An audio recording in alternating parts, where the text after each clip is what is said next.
Praise Lord shalom मेरे भाई और बहनों, प्रभु में आप आनंदित तो मैं विश्वास करती हूँ आज का दिन आपके लिए आशीष से भरा हो।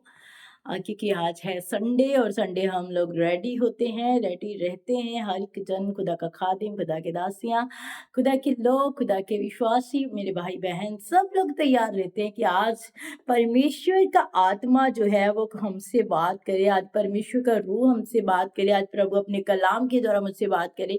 तो मैं होप करती हूँ आपने अपने आप को प्रिपेयर कर लिया है इस बात के लिए, और आज की मीटिंग आपके लिए आशीष से भरी है। आमीन, प्रेज द लॉर्ड। आज मैं आपके साथ एक छोटा सा टॉपिक लेके आई हूँ, वो है कि हम एक दूसरे की सहायता कैसे करें। बहुत सारे लोग जो हैं फाइनेंशियली बहुत सारी सपोर्ट करते हैं लोगों को, बहुत सारी मदद करते हैं लोगों को।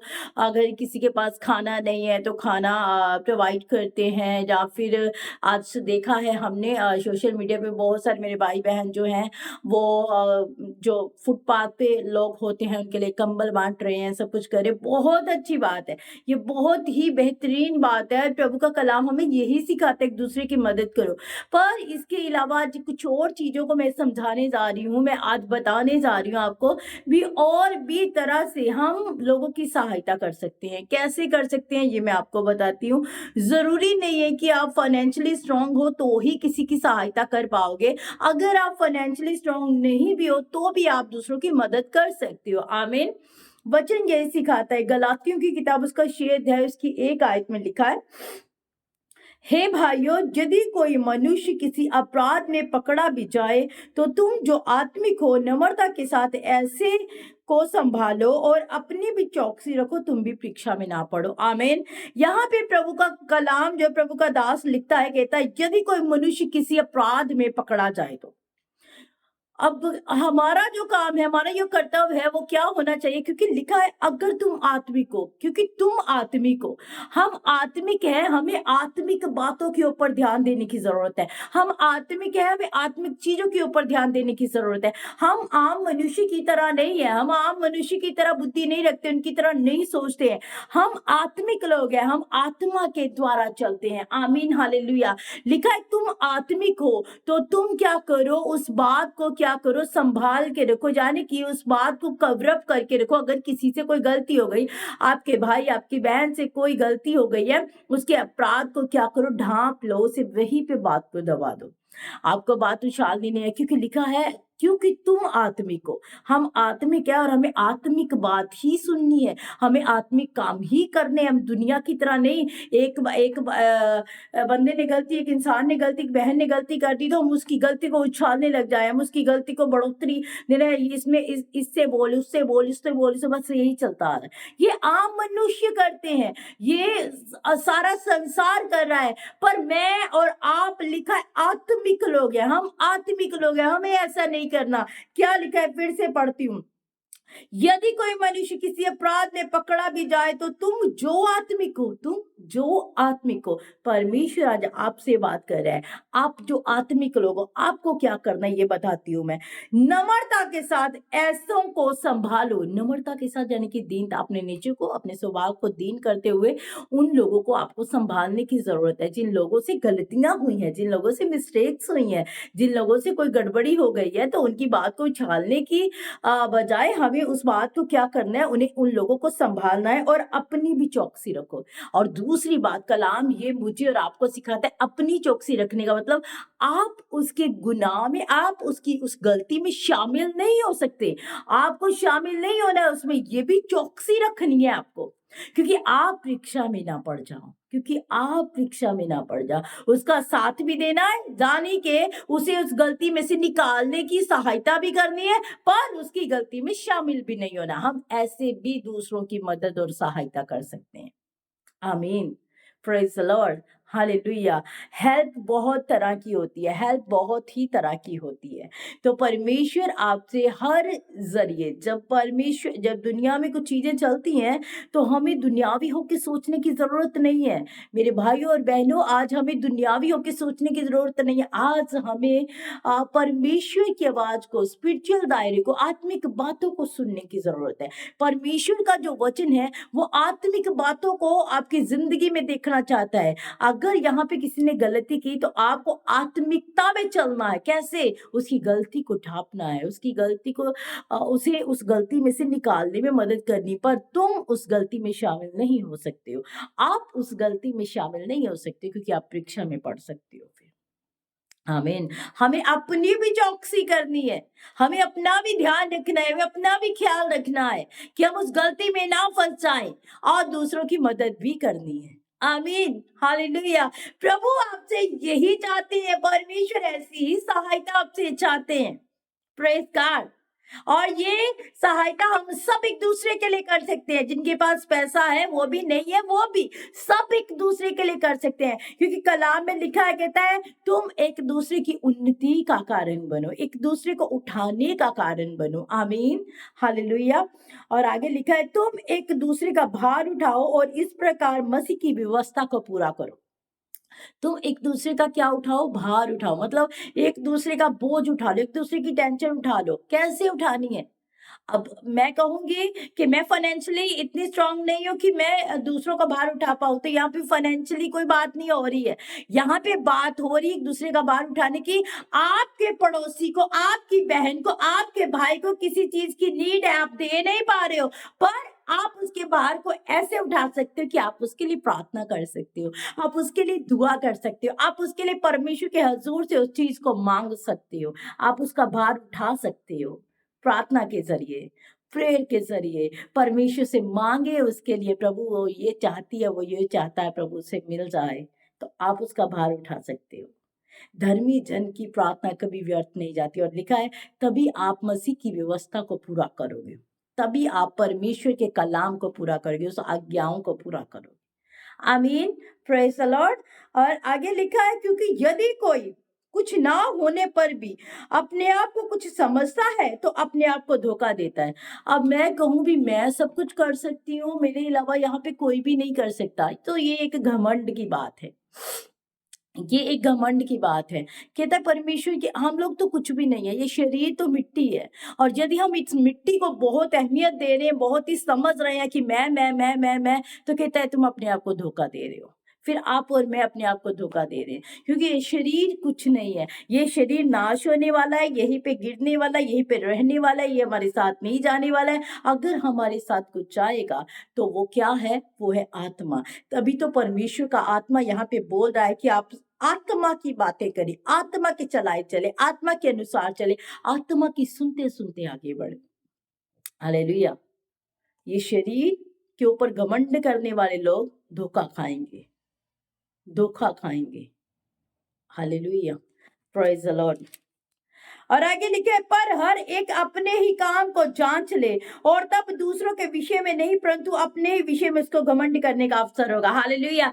कहते हैं हम ऐसा तो बहुत करते हैं, हम ऐसा बहुत करते हैं, वो गलत है, वो गलत है, वो गलत है। कहते हैं, वचन कहता है कभी अपने आप को जांचे, अपने आप को जांचना है हमें। हमें किसी के ऊपर उंगल नहीं उठानी, हमें किसी को गलत नहीं बोलना, किसी के जीवन के लिए गलत नहीं बोलना है भाई, किसी के लिए भी गलत नहीं बोलना है। हमें अपने आप को जांचना है, अपने आप को परखना है, अपने आप को देखना है।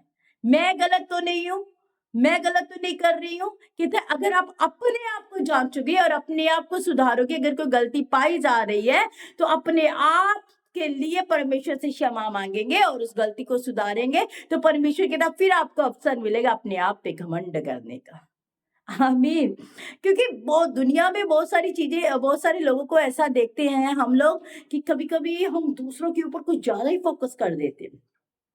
दूसरे इंसानों के ऊपर कुछ, ये रियलिटी है, ये एक दुनियावी बात मैं आपको बता रही हूँ। दूसरों के ऊपर फोकस बहुत करते हैं हम लोग, पर हम अपने आप के ऊपर फोकस नहीं करते हैं। हम अपने जीवन के अंदर ताक झाक नहीं करते हैं, जो गलतियां उन्हें निकालने की कोशिश नहीं करते, पर दूसरों की गलतियां हम उसके ऊपर फिंगर जरूर उठाते हैं।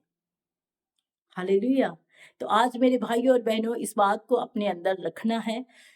हमें एक दूसरे के ऊपर उँगल उठाने के लिए परमेश्वर ने खड़ा नहीं किया है। हमें एक दूसरे को नीचा दिखाने के लिए परमेश्वर ने खड़ा नहीं किया है। अगर आप में से कोई बहन, आप में से कोई भाई गलती कर रहा है, तो उसकी गलती में आप उसे बाहर निकाल सकते हो। उसकी गलतियों से, उसके गुनाह से आप उसे बाहर निकाल सकते हो।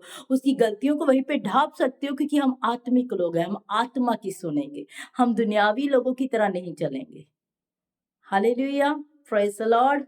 तो मैं होप कर रही हूँ आपको मैसेज बहुत अच्छे से समझ आ रहा है, और यही मैसेज आज मैं अपने चर्च में भी प्रीच करने वाली हूँ, क्योंकि हमें इन चीज़ों की बहुत ज़्यादा नीड्स है। हम अगर गलती गुनाह किसी के शामिल हो जाएँ, किसी की गलती में, किसी के गुनाह में, तो हम भी परीक्षा में पड़ सकते हैं। हम भी उन गलत कामों के दायरे में आ जाते हैं, फिर हमारी भी गलतियाँ गिनी जाएँगी, हमें भी गलत बोला जाएगा। तो इसलिए उस गलती से उसे बाहर भी निकालना है अपने भाई-बहन को, और उससे पीछे भी रहना है। आपको दोनों काम बड़ी चौकसी से करने हैं। आमीन, प्रेज़ द लॉर्ड। और आगे लिखा है, क्योंकि हर एक व्यक्ति अपना ही बोझ उठाएगा। जो वचन की शिक्षा पाता है, वह सब अच्छी वस्तुओं को सिखाने वाले को भागी होगा। धोखा ना खाओ, ध्यान से सुने इस बात को। धोखा ना खाओ, परमेश्वर ठट्ठों में उड़ाया नहीं जाता है, क्योंकि मनुष्य जो कुछ बोता है वही काटेगा। आमीन। लिखा है धोखा ना खाओ, धोखा ना खाओ, मनुष्य जो है ठट्ठों में उड़ाया नहीं जाता। हर बात में, हर बात में, हर अगर आपने एक वीडियो देखी होगी, अमेरिका की वीडियो, यहाँ पे एक लेडी ने बाइबल्स को फाड़ दिया। यहाँ पे एक लेडी ने परमेश्वर का तिरस्कार किया, और परमेश्वर को उसने गलत वहाँ पे शब्द बोले गए और गलत चीजें बोली गई वहाँ पे, और बहुत लोगों ने मजाक उड़ाया, बहुत लोगों ने परमेश्वर के नाम को ठट्ठों में उड़ाया, जैसे बाइबल में लिखा है। तो वहां पे क्या हुआ, एक दिन के बाद, एक ही दिन के बाद वहां पे पूरे अमेरिका में उस एरिया में आग लग गई। उस एरिया में आग लगी, परमेश्वर का क्रोध भड़का वहां पे। आमीन, हालेलुया। तो इसीलिए बाइबल कहती है परमेश्वर ठट्ठों में उड़ाने वाला परमेश्वर नहीं है। किसी भी बात के लिए आप परमेश्वर को ऐसे नहीं कर सकते, तिरस्कार नहीं कर सकते हो, क्योंकि परमेश्वर हमें हमेशा सुनते हैं, हमें हमेशा सुनते हैं हमारा परमेश्वर। आमीन, प्रेज़ द लॉर्ड। आपको समझ आ जानी चाहिए, क्योंकि ये बहुत बड़ी घटना है इन दिनों में हमारे सामने जो हुई है। तो बी अलर्ट। जब भी मैं चर्च में हमेशा यही बताती हूँ सबको, आपका पास्टर लेट आए, आपका पास्टर जल्दी आ जाए, आपके पास्टर 1 घंटा लेट भी हो जाए किसी काम की वजह से, किसी और रीज़न से, तो आपको जब आप चर्च में एंटर कर जाते हो, तभी आप समझ लो कि आपका परमेश्वर आपके सामने है, सिंहासन लग चुका है उसका, और खुदावन वहाँ पे मौजूद है। उसके डर में रह के, उसके भय में रह के वहाँ पे आराधना, उसकी महिमा करनी चाहिए। आपका पास्टर आपको नहीं देख रहा है, पर परमेश्वर आपको वॉच कर रहा है वहाँ पे। आमीन। परमेश्वर का डर आपके अंदर हमेशा रहना चाहिए। परमेश्वर का भय आपके जीवन में हमेशा रहना चाहिए। इसीलिए ये एक बड़ी घटना है, बड़ी हमारे सामने जो चीज़ आई है, वो हमें सिखाने के लिए भी है कि परमेश्वर ठट्ठों में उड़ाने वाला परमेश्वर नहीं। बहुत सारे लोग बाइबल को फाड़ देते हैं। बहुत सारे लोगों को देखा है मैंने, और अपनी अपनी इस मिनिस्ट्री के दायरे में ही मैंने बहुत सारी ऐसे लोगों को देखा है। और मैंने ये अमेरिका वाली जब घटना देखी, तो मैं उस जब वॉच कर रही थी उसे उसे तो मुझे ऐसा लगा भी अ, सच में परमेश्वर को उस समय बहुत गुस्सा आया होगा, जब बाइबल को फाड़ा जा रहा था और परमेश्वर का मजाक उड़ाया जा रहा था वहां पे। बहुत सारे लोगों ने, उस एक लेडी नहीं, बहुत सारे लोगों ने वहां पे मजाक उड़ाया परमेश्वर का। और अगले दिन, एक ही दिन कंप्लीट हुआ, अगले दिन वहाँ पे इतनी बड़ी घटना हो गई। तो मैं यही रिक्वेस्ट करती हूँ, अपने परमेश्वर का डर अपने अंदर हमेशा रखें, क्योंकि परमेश्वर एक ही है, वो सिर्फ एक ही है, यहोवा परमेश्वर है। उसके अलावा इस धरती पे कोई और परमेश्वर नहीं, एक ही परमेश्वर है, ज़मीन आसमान का मालिक। आमीन, हालेलुया। तो लिखा है कि तय जो इंसान बोएगा वही इंसान काटेगा। जो बीज आज आप बो रहे हो वही आपको कल काटने को मिलेगा। ऐसा नहीं है कि आपने चावल की खेती की है तो आप वहां से वो कनक कनक काट लें। ऐसा नहीं है। चावल की खेती करने वाला चावल ही काटेगा, कनक की खेती करने वाला कनक ही काटेगा। अगर मैंगो का फ्रूट है आपके पास, तो उसे आप ऑरेंज नहीं बोल सकते, मैंगो ही पाएंगे आप। ऐसे ही जैसा आज आप बीज रहे हो ना अपने लिए, अपने परिवारों के लिए, वैसा ही कल को आपको काटने को ज़रूर मिलेगा। अच्छा चीज़ बोएँ, अच्छा बीज बोएँ, अच्छी बातें बोएँ अपने बच्चों के लिए, अपने पड़ोसियों के लिए, अपने रिश्तेदारों के लिए, तो आप अच्छा ही कल को काटोगे। पर अगर आप अच्छा बीज नहीं बो रहे हो, तो आपको वैसा ही बीज काटने को मिलेगा जैसा आपने बो दिया है आज। आमीन। मैं हर बात बताती हूँ कि अगर एक किसान जो है वो खेती करता है, तो अगर आज उसने बीज को बोया है, तो वो आज ही उसका प्रतिफल नहीं पाएगा। आप कहोगे मैं गलती कर रहा हूँ, मुझे कौन-सा परमेश्वर ने कुछ कहा है, मैं कौन-सा देख रहा हूँ और मुझे कौन कौन देख रहा है, मैं तो छिप के कर रहा हूँ, मैं तो ऐसे-ऐसे। पर मैं आपको बता दूँ, अगर आज आपने प्रॉपर बीज बो दिया है, बुरा या अच्छा, आप आफ्टर सम टाइम उसी बीज को ज़रूर काटोगे, चाहे वो बुरा है, चाहे वो अच्छा है। तो कोशिश करें अच्छा बीज बोने की, बुरा बीज मत बोएँ, क्योंकि आपको वही प्रतिफल मिलने वाला है। तो मैं होप करती हूँ आपको मैसेज समझ में आया है। परमेश्वर का डर मेरे भाई और बहनों हमारे अंदर हमेशा होना चाहिए। सो रहे हो, जाग रहे हो, काम कर रहे हो, घर पे हो, बाहर हो, कहीं पे भी हो, आपके अंदर अपने खुदा का डर होना चाहिए। आमीन। तो बस आप एक-दूसरे की सहायता ऐसे कर सकते हो, जैसे कि आज मैंने आपको बता दिया है। इस मैसेज को पूरा रीड कीजिएगा।